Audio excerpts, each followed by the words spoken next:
Les 5 choses les plus mystérieuses qu'on ne trouve qu'en République démocratique du Congo. Bienvenue dans cette exploration fascinante de la RDC, un pays situé au cœur de l'Afrique. La RDC est riche en histoire, en culture et en mystères qui défient l'explication.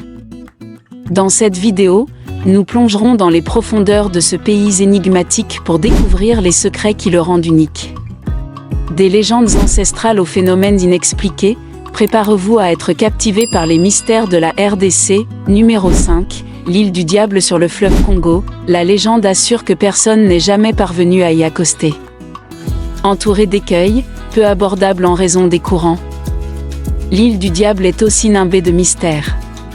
Une mystérieuse divinité occuperait les lieux, racontent les Congolais interrogés par El Mundo, qui considèrent cet îlot imprenable avec crainte. Personne n'a jamais réussi à fouler son sol et à en sortir vivant. Même l'ancien président du Congo Marien Ngouabi a dû s'y rendre en hélicoptère pour pouvoir la visiter. On raconte que le lieu est hanté et recèle de nombreux mystères. On dit aussi qu'une sirène du nom de Mama Wata, une divinité aquatique du culte vaudou, occupe les lieux. Alphonse Mavoie est un ancien militaire. J'ai commencé à m'intéresser à l'histoire de cette île à 15 ans. Aujourd'hui j'en ai plus de 60. Il s'est donc passé beaucoup de temps, poursuit-il à l'intention des touristes, tout en arpentant le fleuve Congo de sa silhouette légèrement courbée par les ans. Personne ne connaît mieux que lui ce petit bout de terre situé à 8 km au sud de Brazzaville, la capitale du Congo. Non seulement l'île n'a pas d'accès à la mer mais elle est coincée entre Brazzaville et Kinshasa.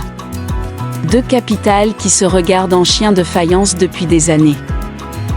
Coincée dans l'affluent sud du fleuve Congo, l'île du Diable occupe une superficie d'environ 14 km².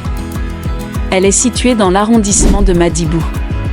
Pour s'y rendre, il faut parcourir 8 km depuis le centre de la capitale.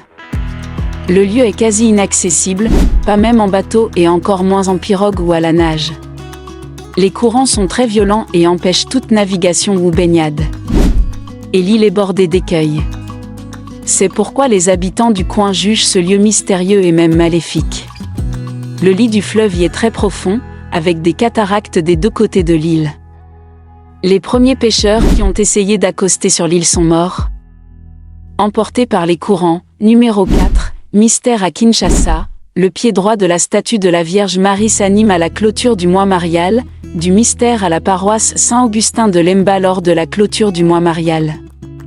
Les fidèles bouleversés et émerveillés ont pu assister à un phénomène insolite. Les orteils du pied droit de la statue de la Vierge Marie ont soudain pris vie. C'est avec émotion que les chrétiens présents ont observé ce mystérieux mouvement. Certains se sont frottés les yeux, incrédules devant cette scène qui semblait irréelle. D'autres ont laissé échapper des pleurs de joie et de dévotion, convaincus de la présence divine qui se manifestait devant leurs yeux ébahis. Comme dans un rêve. L'événement a poussé les fidèles à continuer à entonner des cantiques de louange, d'adoration accompagnés de cris de joie à l'honneur de celle qu'ils appellent affectueusement maman. Les curieux ne se sont pas empêchés de sortir leur smartphone pour immortaliser l'inoubliable moment. Les images ont fait le tour des réseaux sociaux, considérée comme un symbole de paix, d'espoir et de compassion. La statue de la mère de Jésus n'avait jamais auparavant manifesté un tel signe de vie. Les témoignages des fidèles sont unanimes. J'ai ressenti une force intérieure incroyable lorsque j'ai vu le pied droit de la statue bouger. C'était comme si la Vierge Marie elle-même était présente parmi nous, a exprimé avec émotion une maman légionnaire de la paroisse. Numéro 3. Le poisson à la forme humaine. Une publication Facebook partagée plusieurs centaines de fois prétend montrer la photo d'un poisson à la forme humaine, qui aurait été pêché dans la rivière de Ndjili, en République démocratique du Congo. L'image d'une étrange créature mi-homme, mi-poisson effraie et interroge les internautes congolais.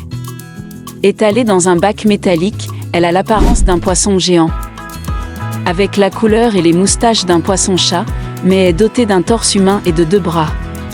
Ses 2 jambes fusionnent en une queue de poisson. Ce poisson à la forme humaine aurait été pêché dans la rivière Ndjili, annonce l'auteur de la publication partagée plus de 800 fois. Elle date originellement du 12 septembre 2019 mais a été partagée de nombreuses fois fin mai. La rivière Ndjili, affluent du fleuve Congo, se trouve à l'ouest de Kinshasa. la capitale de la République démocratique du Congo, RDC. Une recherche d'images inversée, qui permet de retrouver les occurrences précédentes d'une photo publiée sur Internet, révèle que ces images ont circulé il y a plusieurs années. Une image partagée en 2018, les photos les plus anciennes que nous avons retrouvées datent de juillet 2018, on retrouve diverses histoires autour de cette créature. Ainsi sur Twitter, un internaute sud-africain affirmait en 2018 que la créature avait été trouvée par des pêcheurs locaux. Une vidéo mise en ligne en juin 2018 sur YouTube intitulée « Sirena Real Capturada en Costa de Indonesia, la Verda ». Numéro 2. Les mystères autour des tribus congolaises. Dans un monde où la science tente de tout expliquer, où l'on essaie de rationaliser tous les concepts, en RDC par contre, même des légendes les plus irrationnelles ont encore des adeptes. Il existe des croyances basées sur aucune preuve scientifique, des interdits qui n'ont aucun soubassement logique, mais que beaucoup de gens préfèrent observer sans poser de questions. Certaines personnes n'ont pas le droit de préparer le sombé, feuille de manioc. J'ai des familles où dans certaines circonstances, on interdit à certaines personnes de cuisiner le sombé. Si elles osaient le faire, la nourriture aurait un goût aigre ou amer. Le sombé est l'un des légumes les plus consommés en République démocratique du Congo.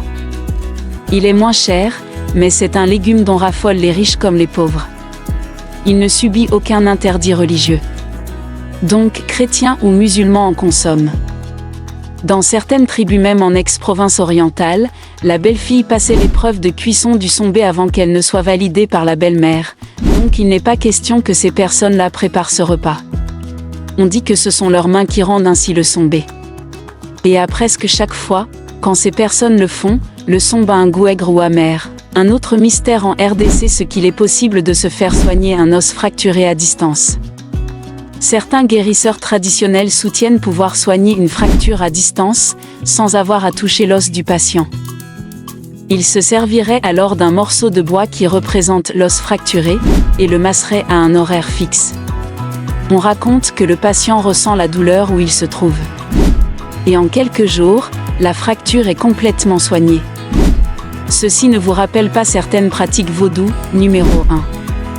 Les deux lacs mystérieux, l'ICCN, Institut congolais pour la conservation de la nature, vient de découvrir deux lacs mystérieux à l'est de la RD Congo. Il s'agit des lacs Lungwe et Kayanja, situés dans la réserve naturelle d'Itombwe. La réserve naturelle d'Itombwe est une grande forêt d'altitude d'une superficie de plus de 7000 km² partant du lac Tanganyika. C'est une grande forêt dansante qui couvre les sols riches des territoires ruraux de Fizi, Uvira, Mwenga, Shabunda et Walungu. Ces deux lacs mystérieux sont le lac Lungwe situé à 2200 mètres d'altitude et Kayanja situé à 3300 mètres d'altitude sur les massifs forestiers d'Itombwe. Ces deux lacs se trouvent sur le sommet le plus élevé de la province du Sud Kivu qui est le mont Moyi à 3450 mètres d'altitude. Des grands affluents du fleuve Congo tirent leur source dans les massifs d'Itombwe communément connus sous le nom péjoratif des massifs de Mitumba. On peut citer la rivière Elila, Ulindi, Mutambala, Luiko. La plus grande particularité est celle d'avoir deux lacs supérieurs situés sur une haute altitude de 3450 mètres par rapport au niveau de la mer, servant de réservoir d'eau durant toutes les saisons. Jusqu'à là, aucune carte hydrographique de la RDC n'a présenté d'informations sur ces deux lacs. Ils ne tarissent jamais pendant la saison sèche. Ils servent d'abreuvoir pour les antilopes, les gorilles, les chimpanzés, les singes, les félins, les oiseaux et autres espèces animales rares se trouvant dans cette forêt. La régularité de leur débit contribue à arroser les hautes terres d'Itombwe couvertes par des longs arbres. D'aucuns pensent qu'il s'agit là des lacs de cratères formés après l'extinction des vieux mouvements volcaniques. Ces lacs se trouvent à des endroits très cachés et couverts de mystères du pouvoir traditionnel. Ces lacs donnent naissance à des vastes marais d'altitude qui ont des eaux thermales. Magie Yamoto, cette forte verdure que nous retrouvons à l'est de la RD Congo fait que notre pays est considéré comme le deuxième poumon du monde. De même que les êtres humains, le monde devrait avoir besoin de prendre soin de son appareil respiratoire. Ma plus grande surprise est de constater que le monde qui respire l'air purifié par ses deux poumons n'en fait pas bon usage. Ces deux poumons sont la forêt de l'Amazonie au Brésil et la forêt du bassin du Congo dont la grande partie se retrouve en RD Congo et précisément à l'est. Des solutions que les populations ont déjà trouvées localement sont un acte de reconnaissance juridique attestant la forêt d'Itombwe comme patrimoine mondial devant être conservé. La population locale accepte les lois de conservation et commence à diminuer les activités de destruction de la reverse. Merci d'avoir regardé la vidéo jusqu'à la fin. Si vous avez aimé cette vidéo, n'oubliez pas de vous abonner pour ne manquer aucune de nos futures aventures.